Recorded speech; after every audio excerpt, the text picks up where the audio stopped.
नमस्कार, मैं हूँ डॉक्टर सरिता स्वामी और परीक्षाएं नज़दीक ही है।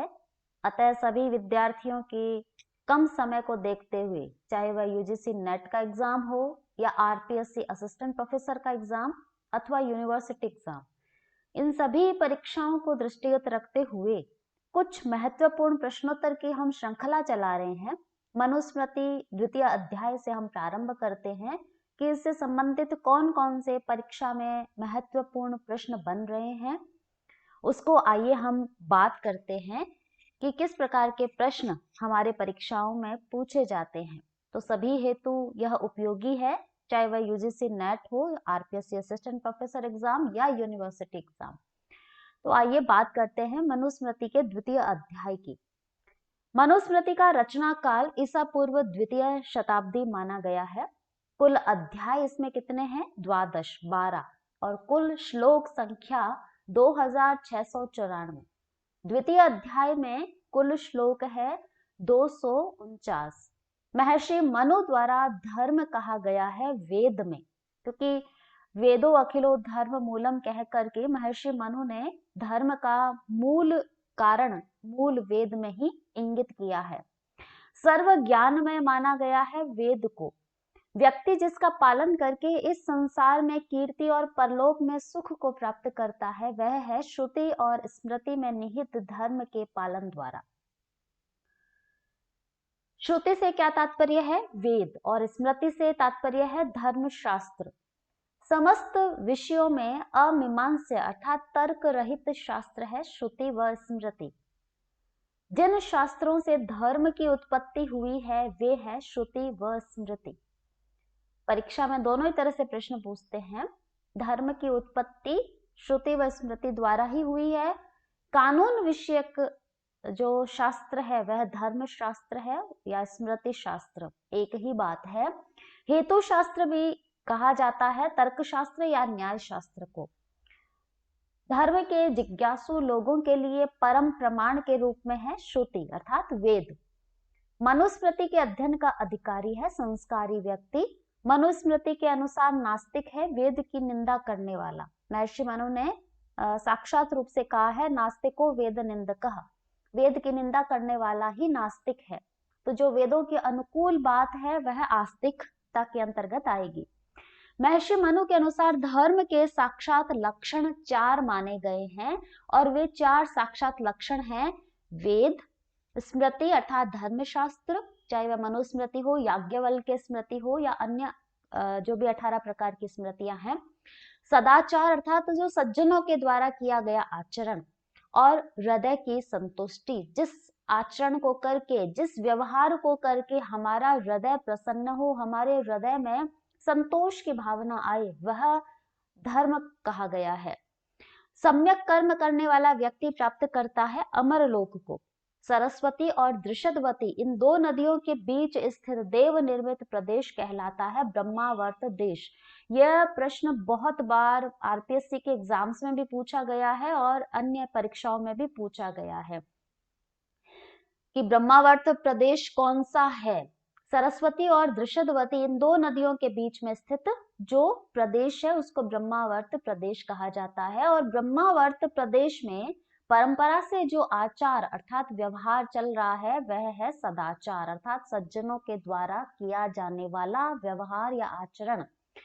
ब्रह्मावर्त प्रदेश का समीपवर्ती प्रदेश कहलाता है ब्रह्मर्षि देश। कुरुक्षेत्र, मध्य प्रदेश, पांचाल, सूरसेन, इनका जो भूभाग है मिलाकर ब्रह्मर्षि देश कहा जाता है। यह भी परीक्षाओं में पूछा जा गया है प्रश्न बहुत बार। हिमालय और विंध्याचल के बीच विनिशन क्षेत्र से पूर्व तथा प्रयाग से पश्चिम में स्थित भूभाग मध्य देश कहा जाता है। और पूर्वी समुद्र से लेकर पश्चिमी समुद्र के बीच तथा हिमालय से विंध्याचल के बीच के भूभाग को विद्वानों ने कहा है आर्यावर्त देश। तो इन चारों प्रश्नों पे बहुत ध्यान देना क्योंकि इनका प्रश्न बहुत बार पूछा जाता है। जहां कृष्ण सार मृग विचरण करते हैं उस देश को जानना चाहिए यज्ञीय देश। संस्कारी पुरुष कहलाता है द्विज, क्योंकि ब्राह्मण, क्षत्रिय और वैश्य इन 3 जो वर्ण हैं इनका उपनयन संस्कार होता है। अतः इनको 2 बार जन्म लेने वाला कहा जाता है और इनका उपनयन संस्कार हो जाता है, यह संस्कारी पुरुष कहलाते हैं। स्वाध्याय पद का अर्थ है वेदाध्ययन करना।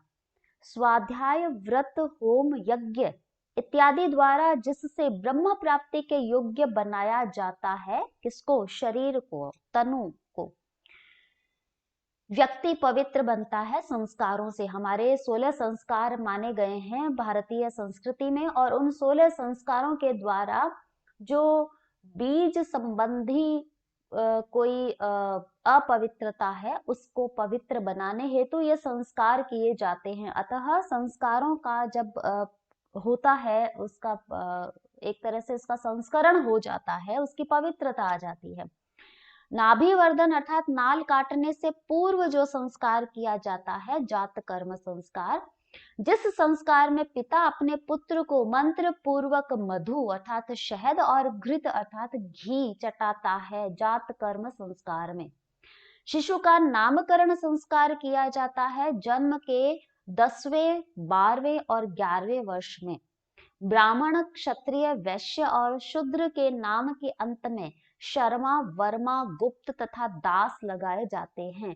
यानी ब्राह्मण के नाम के अंत में शर्मा, क्षत्रिय के नाम के अर्थ में वर्मा, वैश्य के नाम के अंत में गुप्त और शूद्र के नाम के अंत में दास का प्रयोग किया जाता है।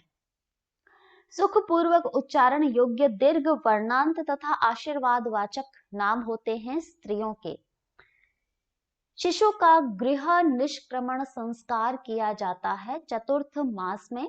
अन्नप्राशन संस्कार किया जाता है षष्ठ अर्थात छठे महीने में।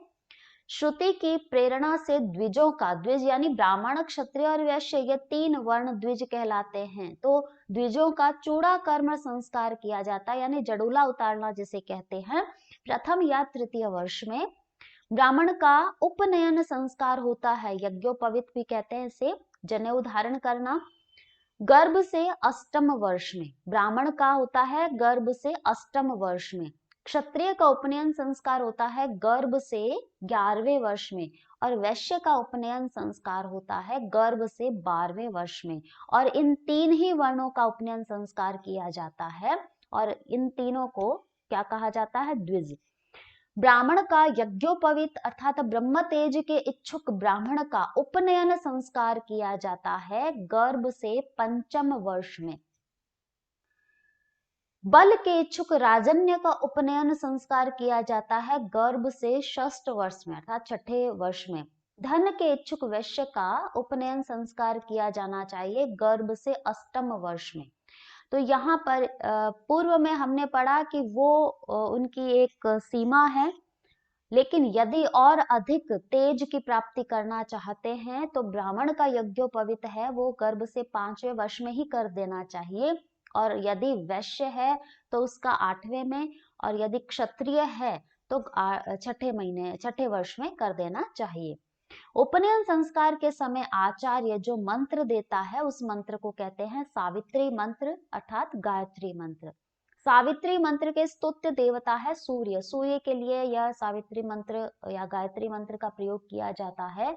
ब्राह्मण का यज्ञोपवीत कपास का, ये भी पूछा जाता है किसका यज्ञोपवीत किस वस्तु का बना होता है, तो ब्राह्मण का यज्ञोपवीत कपास का बना होता है।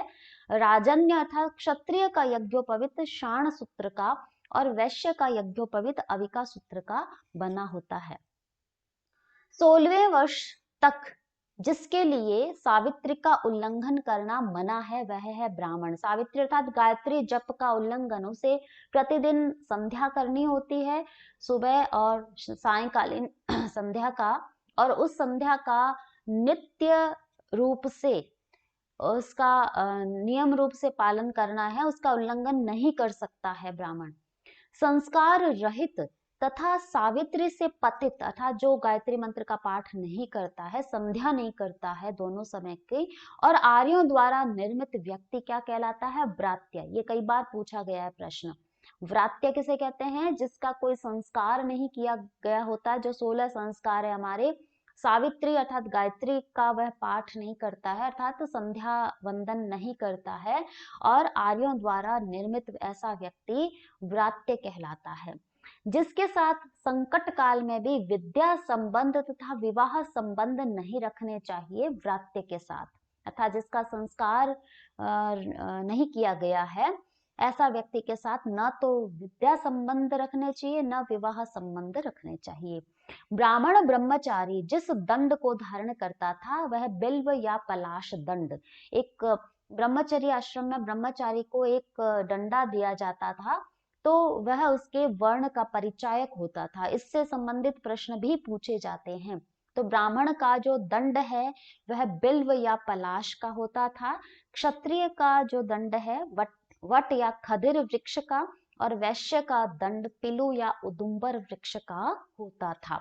इसी प्रकार इन तीनों वर्णों के किस प्रकार के उनके अधोवस्त्र होते थे या उपवस्त्र होते थे, उनका भी प्रश्न बनता है। तो इसकी चर्चा हम और आगे के वीडियो में करेंगे, और इस द्वितीय अध्याय से संबंधित हम पूरी श्रृंखला चलाएंगे, और अन्य पुस्तकों से संबंधित भी पूरी श्रृंखला हम चलाएंगे।